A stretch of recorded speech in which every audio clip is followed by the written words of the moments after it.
अगर बात बराबरी की है तो हर चीज बराबर होना चाहिए ना। ये कहानी है निकिता की, एक ऐसी बहू की जो अपने ससुराल में हर जिम्मेदारी को चुपचाप निभाती चली जा रही थी। लेकिन एक दिन उसकी सहन शक्ति की सीमा पार हो गई और उसने अपनी सास को आईना दिखा दिया। निकिता का घर छोटा सा था, लेकिन उसमें प्यार, संघर्ष और कई अनकही कहानियां भरी हुई थी। ये घर मथुरा के एक छोटे से मोहल्ले में बसा हुआ था, जहां सुबह से ही हलचल शुरू हो जाती थी। दीवारों पर कुछ तस्वीरें टंगी थीं, कुछ निकिता और सौरभ की शादी की, कुछ रोहन के जन्मदिन की और एक ससुर जी की, जिनका स्वर्गवास 2 साल पहले ही हो चुका था। घर में अब सिर्फ 4 लोग थे, निकिता, उसका पति सौरभ, 6 साल का बेटा रोहन और निकिता की सास, जिन्हें मोहल्ले में शांति बुआ के नाम से जाना जाता था। सौरभ एक निजी कंपनी में क्लर्क थे। सुबह 7 बजे टिफिन लेकर ऑफिस निकल जाते और रात 9 बजे थके हारे लौटते। उनकी तनख्वाह इतनी तो थी कि घर का खर्चा चल जाए, लेकिन बचत के लिए कुछ खास नहीं बचता था। निकिता को इस बात का कोई मलाल नहीं था, क्योंकि वो जानती थी कि सौरभ दिन रात मेहनत करता है। घर की सारी जिम्मेदारियां निकिता के कंधों पर थी।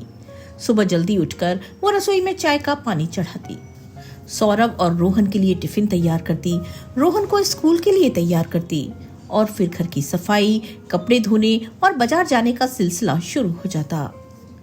दोपहर को सबके लिए खाना बनाना, उनकी दवाइयों का ध्यान रखना और रात को फिर से खाना तैयार करना, ये सब निकिता का रोज का रूटीन था। रोहन उसका इकलौता बेटा था और पढ़ाई में बहुत होशियार था। ये बात हमेशा से निकिता के लिए गर्व का विषय थी। स्कूल में रोहन हमेशा अच्छे नंबर लाता और उसकी टीचर भी कहती थी कि वो बड़ा होकर कुछ बड़ा करेगा। निकिता को ये सुनकर सुकून मिलता। वो अक्सर रोहन को गले लगाकर कहती, बेटा तू पढ़ लिख कर बड़ा आदमी बनना, लेकिन कभी अपने संस्कार मत भूलना। रोहन अपनी मासूम हंसी के साथ सिर हिलाता और अपनी किताबों में खो जाता। लेकिन निकिता की जिंदगी आसान नहीं थी। निकिता की सास शांति जी, जो अब 60 की उम्र पार कर चुकी थी, घर के कामों में हाथ बटाने से कतराती थी। उनकी जिंदगी अब मोहल्ले की सहेलियों के साथ गप्पे मारने, चाय की चुस्कियां लेने और हर महीने किसी न किसी तीर्थ यात्रा पर निकलने में बीतती थी। वो अक्सर निकिता से कहती, बेटा मैंने तो सारी जिंदगी काम किया, बच्चों को पाला, घर चलाया, अब बुढ़ापे में थोड़ा आराम कर लूं तो क्या बुरा है। निकिता चुपचाप सिर हिलाकर हामी भर देती। वो सोचती, शायद मम्मी जी सही हैं, उन्होंने भी तो अपनी जवानी में बहुत मेहनत की होगी। अब उनकी आराम की उम्र है और सेवा करना मेरा फर्ज है। लेकिन मन ही मन वो कभी कभी टूट सी जाती थी। रात को जब सब सो जाते और वो रसोई में बर्तन धो रही होती, तो उसकी आंखें थकान से भरी होती, पर काम खत्म करके ही वो सोने जाती। निकिता की अपनी ख्वाहिशें भी थी। वो पढ़ी लिखी थी, कॉलेज तक की पढ़ाई की थी और कभी कभी उसे लगता कि अगर उसे मौका मिला होता तो शायद वो भी कुछ बड़ा कर सकती थी। लेकिन शादी के बाद उसकी जिंदगी घर की 4 दीवारी तक सिमट गई थी। फिर भी वो हार नहीं मानती थी। वो अपने छोटे छोटे सपनों को जिंदा रखती थी। कभी कभी वो रात को रोहन को कहानियां सुनाती और उन कहानियों में वो अपनी अधूरी ख्वाहिशों को बुन देती। वो सोचती कि शायद रोहन के जरिए उसके सपने पूरे होंगे। शांति जी की तीर्थ यात्राओं का खर्चा भी निकिता और सौरभ ही उठाते थे। निकिता को इस बात से कोई शिकायत नहीं थी, लेकिन जब शांति जी नई साड़ी या मंदिर के लिए दान की बात करती तो निकिता का मन थोड़ा कसेला हो जाता। वो सोचती, अगर ये पैसे रोहन की पढ़ाई के लिए बच जाएं तो कितना अच्छा हो। लेकिन वो कुछ कहती नहीं। वो जानती थी कि शांति जी की खुशी भी जरूरी है। एक रात जब निकिता रसोई में अकेली थी और बाहर बारिश की बूंदें खिड़की पर टपक रही थी, उसने अपने आप से एक वादा किया। उसने ठान लिया कि जब उसका बुढ़ापा आएगा और रोहन की शादी होगी तो वो अपनी बहू के साथ वैसा व्यवहार नहीं करेगी। वो उसका साथ देगी, हर काम में हाथ बटाएगी और कभी उसे अकेले बोझ नहीं उठाने देगी। निकिता ने अनुभव किया था कि अकेले जिम्मेदारियां उठाना कितना मुश्किल होता है। वो नहीं चाहती थी कि उसकी बहू कभी उस दर्द से गुजरे। हर सुबह निकिता उसी जोश के साथ उठती। वो मानती थी कि कर्म अच्छे करो तो फल भी अच्छा मिलेगा। वो अपने छोटे से घर में प्यार और मेहनत का दिया हमेशा जलाए रखती थी, इस उम्मीद के साथ कि एक दिन उसकी मेहनत रंग लाएगी। रोहन की हंसी, सौरभ की मेहनत और शांति जी का आशीर्वाद, बस यही उसका संसार था। और इस संसार को संभालते हुए निकिता हर दिन एक नई ताकत के साथ आगे बढ़ती थी। एक दिन सुबह सुबह शांति जी पानी का गिलास उठाते हुए धीमे स्वर में बोली, अरे बहू, मेरा पेट खराब हो गया है, कुछ हल्का फुल्का खाने का मन है। ऐसा करो, तुम आज दोपहर में खिचड़ी बना लेना। उनकी आवाज में हल्की सी कमजोरी थी, शायद रात की बेचैनी का असर था। निकिता, जो पास ही खड़ी चाय का प्याला हिलाते हुए सुबह की सैर से लौटे अपने पति सौरभ की बातें सुन रही थी, उसने सास की ओर देखा और मुस्कुराकर जवाब दिया, जी मम्मी जी, मैं बना दूंगी। और हाँ बहू, थोड़ी अच्छी सी बनाना, ऐसा नहीं कि बस दाल चावल उबाल दो। आप चिंता मत कीजिए माँ, अच्छी सी खिचड़ी बनाऊंगी। लेकिन शांति जी रुकी नहीं। उन्होंने गिलास को मेज पर रखते हुए थोड़ा रूखा और आदेशात्मक लहजे में कहा, और सुनो, अपने लिए कुछ और मत बनाना, तुम भी खिचड़ी ही खा लेना। निकिता एक पल के लिए ठिठक गई। उसका मन जैसे अचानक किसी विचार के भंवर में फंस गया। मम्मी जी का पेट खराब है, ठीक है, उनके लिए खिचड़ी बनाना समझ में आता है, लेकिन मैं क्यों खिचड़ी खाऊं? मुझे तो सुबह से भूख लगी है। मेरा मन तो कुछ चटपटा, शायद प्याज टमाटर की सब्जी या मसाला पराठा खाने का कर रहा है। उसने एक क्षण के लिए सास की ओर देखा, लेकिन शांति जी की आंखों में एक अजीब सी अपेक्षा थी, जैसे वे निकिता से पूर्ण आज्ञाकारिता की उम्मीद कर रही हों। निकिता ने मन ही मन हिसाब लगाया। घर में वे दोनों ही तो थीं। सौरभ तो अपना टिफिन लेकर ऑफिस जा रहा था और दोपहर का खाना सिर्फ सास बहू के लिए बनना था। अलग अलग बनाऊं तो समय भी ज्यादा लगेगा, बर्तन भी ज्यादा गंदे होंगे, फिर मम्मी जी को बुरा भी लग सकता है। एक दिन खिचड़ी खा लूंगी तो क्या हो जाएगा, उसने अपने मन को समझाया। लेकिन कहीं गहरे में एक छोटी सी चिंगारी सुलग रही थी। उसकी आंखों में एक हल्की सी उदासी झलकी, जो शायद सास ने नोटिस भी नहीं की। निकिता ने धीमे से कहा, ठीक है मम्मी जी, मैं भी खिचड़ी ही खा लूंगी। चुपचाप निकिता ने रसोई में चावल और मूंग की दाल को भिगोया, फिर दोपहर में धीमी आंच पर खिचड़ी पकाई। उसने थोड़ा सा जीरा और हल्दी डालकर उसे हल्का स्वाद दिया और ऊपर से देसी घी की छौंक लगाई। खिचड़ी की सौंधी खुशबू पूरे रसोई में फैल गई, लेकिन निकिता का मन उस खुशबू में नहीं रमा। वो सोच रही थी कि क्या वो हमेशा अपनी इच्छाओं को दबाकर दूसरों के लिए समझौता करती रहेगी। मेज पर खिचड़ी परोसते समय उसने सास के लिए एक कटोरी में थोड़ा अतिरिक्त घी डाला, क्योंकि शांति जी को घी वाली खिचड़ी पसंद थी। दोनों साथ बैठकर खाने लगी। शांति देवी ने खिचड़ी की तारीफ की, वाह बहू, तूने तो कमाल की खिचड़ी बनाई है, बिल्कुल मेरे गांव की याद आ गई। लेकिन निकिता के लिए हर कौर जैसे एक समझौते का प्रतीक था। वो चुपचाप खा रही थी, लेकिन उसका मन कहीं और था, शायद किसी चटपटे पकवान की कल्पना में, या शायद अपनी उस आजादी की तलाश में जो वो धीरे धीरे खोती जा रही थी। शाम को जब सौरभ घर लौटा, निकिता ने उसे सारी बात बताई। उसने हल्के हास्य के साथ कहा, सौरभ, मम्मी जी ने कहा कि मैं भी उनके साथ खिचड़ी खाऊं।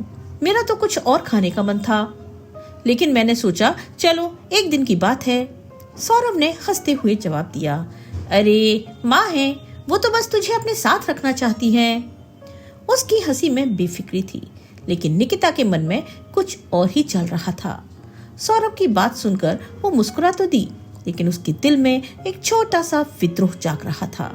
ये विद्रोह अभी तो निकिता की चुप्पी में दबा हुआ था, जैसे कोई बीज जो मिट्टी के नीचे दबा हो। लेकिन उसे पता था कि सही समय आने पर यह बीज अंकुरित हो सकता है।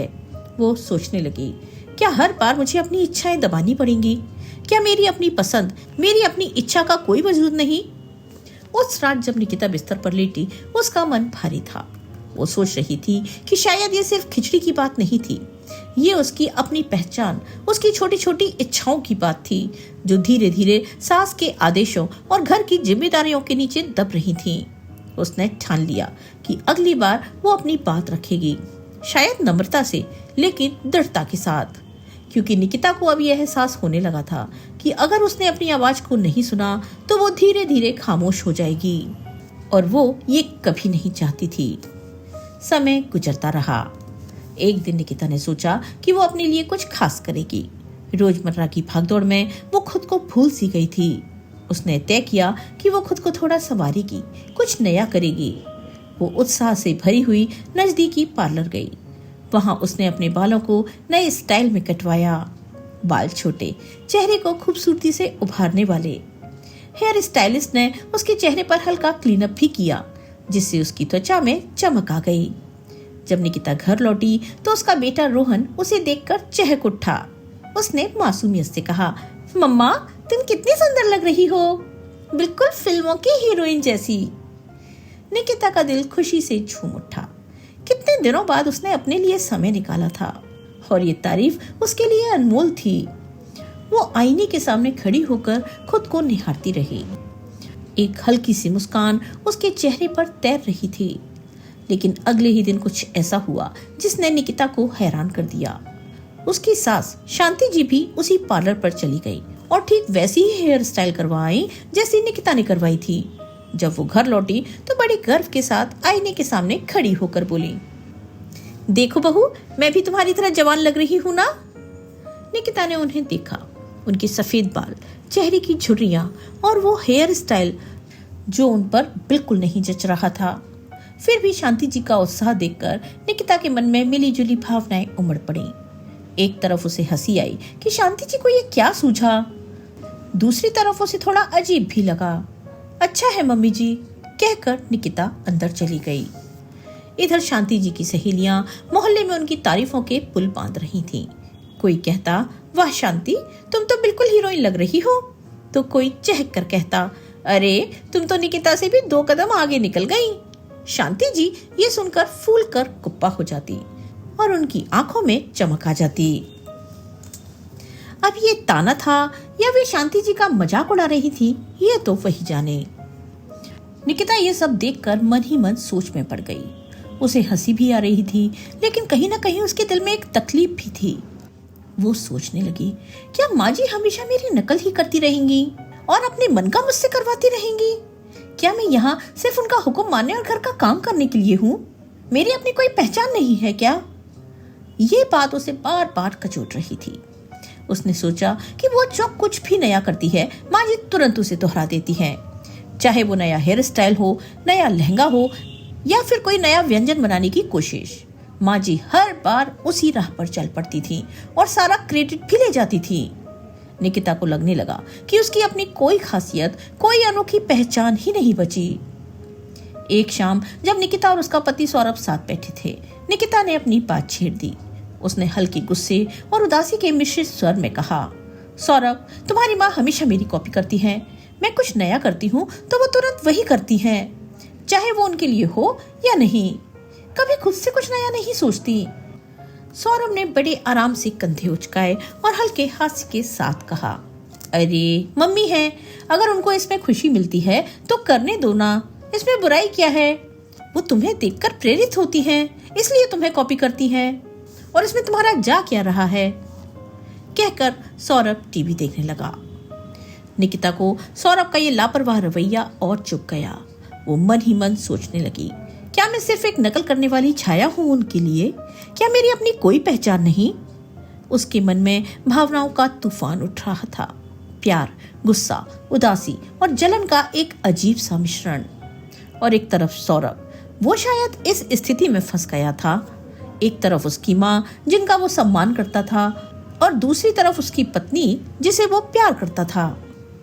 वो सोचती रही कि क्या वो अपनी सास की खुशी के लिए अपनी पहचान को दबाती रहेगी, या फिर उसे कुछ ऐसा करना चाहिए जो उसकी अपनी खासियत को उभारे।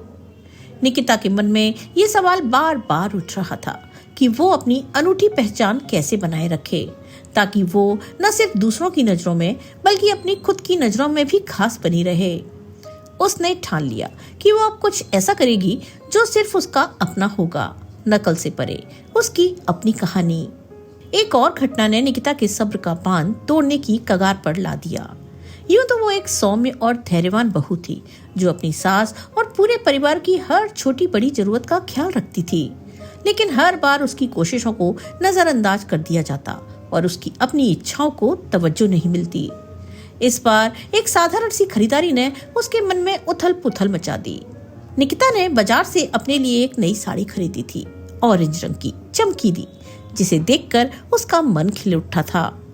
उसने सोचा था कि यह साड़ी पहनकर वो थोड़ा सुकून महसूस करेगी, अपने लिए कुछ खास करेगी। घर लौटकर जब उसने साड़ी पहनी तो उसकी सास शांति जी ने उसे ध्यान से देखा। उनकी आंखों में एक अजीब सी चमक थी। बहू, ये साड़ी तो बहुत सुंदर है, शांति जी ने कहा। मुझे भी ऐसी ही चाहिए। कल तो मुझे बाजार ले चलो, मैं भी वैसी ही लूंगी। निकिता ने हल्के से मुस्कुराते हुए जवाब दिया, मम्मी जी, आपकी अलमारी तो पहले से ही साड़ियों से भरी पड़ी है, फिर नई क्यों?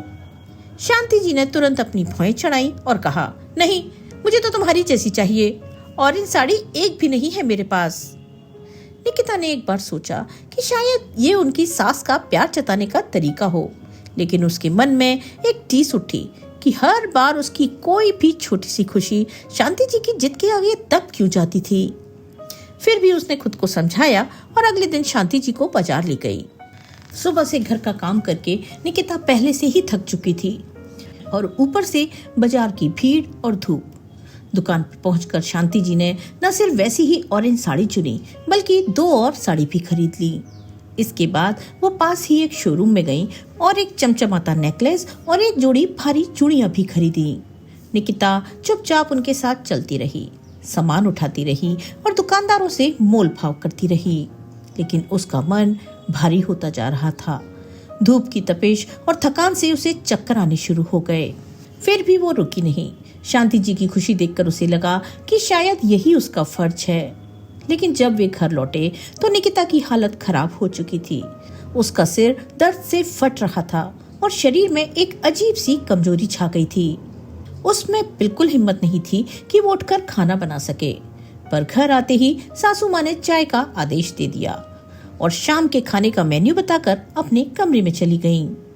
शांति जी अपनी नई खरीदारी देखने में मगन थी। उन्होंने अपनी साड़ी, नेकलेस और चूड़ियों को बार बार निहारा और पड़ोसियों को दिखाने की योजना बनाने लगी। शाम को जब निकिता का पति सौरभ घर लौटा तो उसने निकिता को कमरे के कोने में बैठे हुए आंसुओं से भरी आंखों के साथ पाया। क्या हुआ निकिता? उसने चिंतित होकर पूछा। निकिता ने रोते हुए अपनी व्यथा सुनाई। मैं थक गई हूँ सौरभ, हर चीज में मम्मी जी मेरी बराबरी करती हैं। मेरी हर छोटी खुशी को वे अपनी बना लेती हैं। मैंने अपने लिए एक साड़ी ली तो उन्हें भी वैसी ही चाहिए थी, लेकिन जब मुझे मदद की जरूरत होती है तो कोई नहीं होता। तब तो मैं अकेले ही सब कुछ संभालती हूँ, घर, रसोई, उनकी जरूरतें, लेकिन मेरी जरूरतें, मेरी भावनाएं कोई नहीं देखता। उसकी आवाज में दर्द और थकान साफ झलक रही थी। सौरभ ने उसे गले लगाया और धीरे से कहा, सब ठीक हो जाएगा निकिता, मैं माँ से बात करूंगा। लेकिन निकिता के दिल में वो दर्द गहराता जा रहा था, जैसे कोई घाव जो भरने की बजाय और फैल रहा हो। वो रात भर करवटें बदलती रही, अपने मन में सवालों के भंवर में उलझी रही। क्या परिवार में प्यार सिर्फ लेने का नाम है? क्या देने का कोई मूल नहीं? उसने सोचा कि शायद वो ज्यादा उम्मीद कर रही है, लेकिन फिर भी एक छोटा सा सवाल उसके मन में बार बार उठता था। क्या वो हमेशा ऐसे ही अपनी खुशियों को कुर्बान करती रहेगी? क्या उसकी अपनी पहचान, उसकी अपनी इच्छाएं कभी परिवार की इस बराबरी की दौड़ में जगह पा सकेंगी? निकिता का मन जवाब ढूंढता रहा, लेकिन जवाब कहीं नहीं मिला। गर्मी का वो दिन कुछ ज्यादा ही भारी लग रहा था। हवा में उमस भरी थी और बाहर सूरज आग उगल रहा था। घर के भीतर निकिता की सास अपने कमरे में लेटी थी और तेज बुखार की वजह से ठंड से कांप रही थी। पिछली रात से तेज बुखार ने उन्हें जकड़ लिया था, जिससे उनकी कमजोर देह और चिड़चिड़े स्वभाव में और इजाफा हो गया था। उन्होंने कंबल को सिर तक खींचा हुआ था और चेहरा बढ़ते बुखार के साथ साथ और लाल हो रहा था। निकिता सुबह से उनकी देखभाल में जुटी थी। नाश्ते के बाद उसने नरम स्वर में कहा, मम्मी जी, आपकी तबीयत ठीक नहीं हो रही, चलिए डॉक्टर के पास चलते हैं। मम्मी जी ने पहले तो आनाकानी की, लेकिन निकिता के आग्रह पर तैयार हो गईं। निकिता ने उन्हें डॉक्टर के पास ले जाकर उनका चेकअप कराया, ये सुनिश्चित करते हुए कि उन्हें कोई तकलीफ न हो। डॉक्टर ने दवाइयाँ लिखी और निकिता ने फुर्ती से दवाएं ले ली। उसका सारा ध्यान अपनी सास की सेहत पर था। घर लौटने पर मम्मी जी ने दवाइयाँ ली और अपने कमरे में आराम करने चली गईं। निकिता भी थकान भरे कदमों से अपने कमरे में गई। गर्मी इतनी प्रचंड थी कि पसीना टपक रहा था, जैसे शरीर से पानी की बूंदें रेत में सोख रही हों। उसने राहत पाने के लिए पंखा चला दिया और बिस्तर पर लेट गई। हवा की ठंडी लहरें जैसे उसके थके हुए शरीर को सहला रही थी। लेकिन तभी मम्मी जी की तेज आवाज गूंजी, बहू इधर आओ। निकिता ने जल्दी से पंखा बंद किया और सास के कमरे में पहुंची। मम्मी जी बिस्तर पर लेटी हुई थी। उनकी भौहें तनी हुई थी और स्वर में नाराजगी साफ झलक रही थी। तुम्हारे कमरे से पंखे की आवाज आ रही थी। मुझे बुखार है, ठंड लग रही है। मैंने पंखा नहीं चलाया तो तुम भी मत चलाओ। ये सुनकर निकिता स्तब्ध रह गई। उसका दिल गुस्से से उबलने लगा, लेकिन उसने अपने स्वर को संयमित रखा। मम्मी जी, मुझे बहुत गर्मी लग रही है, मैं पंखा क्यों बंद करूं? उसने तर्क के साथ पूछा। लेकिन जवाब में मम्मी जी का चेहरा और सख्त हो गया। उन्होंने तल्खी से कहा, मैं तुम्हारी सास हूँ, मैं जैसे रहूं तुम भी वैसी रहो, बराबरी तो बराबरी। ये सुनकर निकिता का सब्र का बांध टूट गया। उसकी आंखों में आंसू उमड़ आए, लेकिन उसने अपने गुस्से को दबाकर साधे हुए लहजे में कहा, ठीक है मम्मी जी, अगर बराबरी की बात है तो हर चीज में बराबरी होनी चाहिए, है ना? आपकी तिजोरी का आधा सामान मुझे दे दीजिए। आप हर साल सहेलियों के साथ हरिद्वार बद्रीनाथ घूमने जाती हैं, तो मैं भी अपनी सहेलियों के साथ घूमने जाऊंगी। बोलिए, मंजूर है? अगर आपको ठंड लग रही है तो मेरी गर्मी को क्यों नजरअंदाज किया जाए? आपकी खुशी मेरी खुशी है, तो मेरी खुशी आपकी खुशी क्यों नहीं हो सकती? मम्मी जी की बोलती बंद हो गई। उनका चेहरा गुस्से और शर्मिंदगी से लाल हो गया। कुछ पल खामोशी रही, फिर उन्होंने झुंझलाहट में कहा, जाओ पंखा चला लो, लेकिन मेरा बीपी मत बढ़ाओ। निकिता के होठों पर हल्की सी मुस्कान तैर गई। वो अपने कमरे में लौटी, पंखे की रफ्तार बढ़ाई और बिस्तर पर लेट गई। पंखे की ठंडी हवा जैसे उसके दिल के घाव पर मरहम लगा रही थी। दूसरी ओर मम्मी जी को गुस्सा तो आ रहा था, लेकिन अब वे चुप थीं। उनके मन में एक अजीब सी बेचैनी थी। शायद निकिता के साहस ने उन्हें सोचने पर मजबूर कर दिया था। निकिता लेटे लेटे सोच रही थी। उसका मन कह रहा था कि जिंदगी में कुछ बातें चुप रहकर बर्दाश्त करने से और भारी हो जाती हैं। कभी कभी बोलना जरूरी होता है, वरना जिंदगी बोझ बनकर रह जाती है। वो ये भी सोच रही थी कि क्या बराबरी का मतलब सिर्फ आज्ञा मानना है, या फिर ये हर छोटी बड़ी चीज में नजर आनी चाहिए, खुशी में, तकलीफ में, हक में। निकिता का जवाब न केवल साहसपूर्ण था, बल्कि ये उसकी आत्मसम्मान की रक्षा का प्रतीक भी था। उसने अपनी सास की अनुचित मांग का जवाब तर्क और भावनात्मक परिपक्वता के साथ दिया। निकिता ने न तो अपमान किया, न ही अपनी बात को आक्रामक तरीके से रखा, बल्कि उसने सास की बराबरी की बात को ही उनके सामने तर्क से पलट दिया। निकिता ने अपनी परेशानी को व्यक्त करते हुए ये स्पष्ट किया कि सम्मान और बराबरी का मतलब सिर्फ एक तरफा आज्ञाकारी होना नहीं है। रिश्तों में सम्मान और समझ दोनों पक्षों से होनी चाहिए। सच्ची बराबरी का मतलब है कि हर व्यक्ति की भावनाओं, जरूरतों और हकों का सम्मान हो। निकिता ने ठीक ही कहा कि अगर बराबरी की बात है तो वो हर पहलू में होनी चाहिए, चाहे वो संपत्ति का बंटवारा हो, व्यक्तिगत आजादी हो, या फिर अपनी पसंद के मुताबिक जीने का हक। रिश्तों में बराबरी का मतलब ये नहीं कि एक व्यक्ति दूसरे की हर बात माने, बल्कि ये है कि दोनों पक्ष एक दूसरे की जरूरतों और भावनाओं को समझें और उनका सम्मान करें। निकिता की कहानी हमें सिखाती है कि बराबरी तब तक अधूरी है जब तक वो दोनों तरफ से ना आए। ये सिर्फ नाम की नहीं, बल्कि व्यवहार और सोच में भी झलकनी चाहिए। दोस्तों, क्या आपको लगता है कि निकिता को कुछ और कहना चाहिए था, या उसका जवाब पर्याप्त था? और क्या आपने कभी ऐसी स्थिति का सामना किया जहां आपको बराबरी के लिए अपनी बात रखनी पड़ी हो? कमेंट करके जरूर बताइए। आपको आज की ये कहानी कैसी लगी? लाइक और कमेंट करके जरूर बताएं। अगर आप हमारे चैनल पर पहली बार आए हैं तो चैनल को सब्सक्राइब करना बिल्कुल ना भूलें।